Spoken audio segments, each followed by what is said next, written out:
Hey folks, it's Simon here with your Tao Daily for Thursday the 5th of September 2024.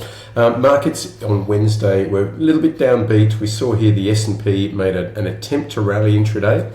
Those rally attempts were ultimately thwarted with SPY, the ETF tracking S&P 500, closing down 0.2%. I mean, it wasn't a big down day, but it couldn't muster a rally.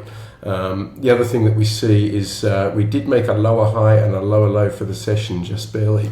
Same story for the NASDAQ. Tried to rally intraday, couldn't quite stick it, ended up closing slightly in the red, and again making a lower high and a lower low.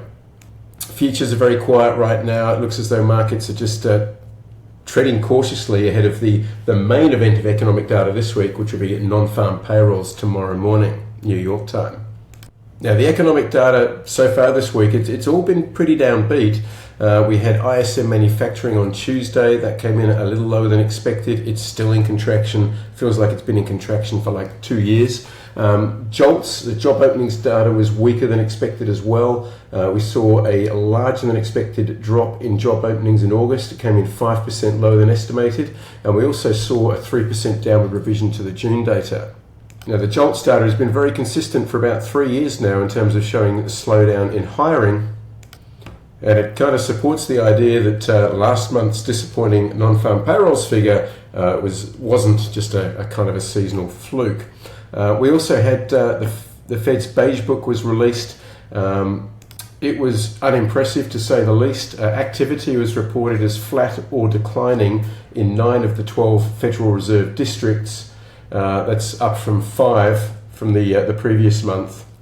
Beige book also noting that consumer spending ticked down in most districts and manufacturing activity declined in most districts.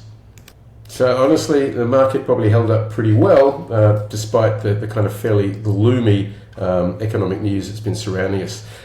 Today, in about half an hour's time from when I record this, we'll have services ISM, which will be released. But like I said, the main event will be non-farm payrolls, which is a bit of a silly number.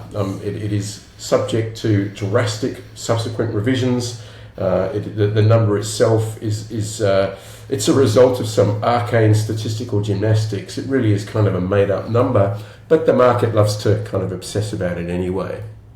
The street is expecting 160,000 new jobs. If that comes in much higher than expected, it will be very telling in terms of how market sentiment is placed, how the market reacts to that. All right, because a bigger number would mean maybe the employment situation isn't worsening as dramatically as some fear, and the economy isn't weakening. And if the market rallies on the back of that, that would mean that we're in a fairly bullish sentiment.